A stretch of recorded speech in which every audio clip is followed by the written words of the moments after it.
ইসলামের সুশীতল ছায়ায় আশ্রয় গ্রহণ করলেন সিনিয়র ক্রীড়া সাংবাদিক এবং কন্টেন্ট ক্রিয়েটর দেব চৌধুরী। হ্যাঁ দর্শক, কোনো গুঞ্জন না, বিষয়টা সত্যি। শুক্রবার জুমার নামাজের পর রাজধানীর দারুস সালাম শাহী মসজিদে তিনি শাহাদাহ পাঠের মাধ্যমে আনুষ্ঠানিকভাবে ইসলাম ধর্মগ্রহণ করেন। সে সময় সেখানে উপস্থিত ছিলেন বিখ্যাত ইসলামী বক্তা এবং আলেমী দ্বীন আব্দুল হাই সাইফুল্লাহ। ইসলাম ধর্ম গ্রহণের পূর্বে মুসল্লিদের উপস্থিতিতে এক সংক্ষিপ্ত বক্তব্য দেন দেব চৌধুরী। সেখানে তিনি বলেন, আমি সম্পূর্ণ স্বেচ্ছায় আজ ইসলাম ধর্ম গ্রহণ করছি। যদিও আমি এখনো আরবি পড়তে পারি না, তবে আমার ঘরে পবিত্র কোরআনের বাংলা অনুদিত 3টি কপি আছে। শাহাদাহ পাঠের পর মসজিদে উপস্থিত মুসল্লিদের উষ্ণ অভ্যর্থনায় সিক্ত হন দেব চৌধুরী। অনেকেই তাকে আলিঙ্গন করেন এবং শুভেচ্ছা জানিয়ে ফুল ও পোশাক উপহার দেন। জনপ্রিয় এই ক্রীড়া সাংবাদিকের ইসলাম ধর্ম গ্রহণের পর খবর সামাজিক যোগাযোগ মাধ্যমে ছড়িয়ে পড়ে। এরপর থেকে নেটিজেনদেরও ভালোবাসায় সিক্ত হচ্ছেন তিনি। এক ভক্ত লিখেছেন, আল্লাহ তাকে হেদায়েত দান করুক, আমিন। আরেকজন লিখেছেন, শান্তির ধর্মে স্বাগতম।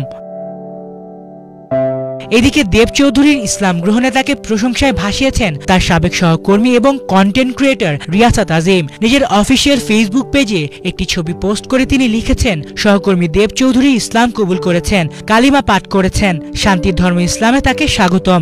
আল্লাহ তাকে সঠিক বুঝ যেভাবে দিয়েছেন, সঠিক পথটাও যেন তার জন্য উন্মুক্ত করে দেন। তার মুখ দিয়ে কালিমা বের হয়েছে, অন্তরে বিশ্বাস করেছেন, আল্লাহ এর উসিলায় আমার ভাইকে আপনি আগের সব গুনাহ মাফ করে রাসূল সাল্লাল্লাহু আলাইহি ওয়াসাল্লামের উম্মত হিসেবে কবুল করেন। আমার ভাই জানিয়েছেন, তিনি ইসলাম কবুল করার আগে তার বাসায় 3টা বাংলা ট্রান্সলেটেড কোরআন আছে। তার মানে তিনি আগে থেকেই ইসলাম সম্পর্কে অবগত।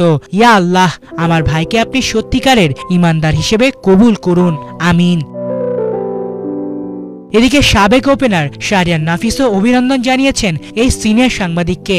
এক ফেসবুক পোস্টে তিনি লিখেছেন, ইসলামে স্বাগতম দেব চৌধুরী, আল্লাহ আপনাকে কবুল করুন, আল্লাহ আপনার পথ চলা সহজ করে দিন, আল্লাহ আপনার জ্ঞান বৃদ্ধি করে দিন, আমিন।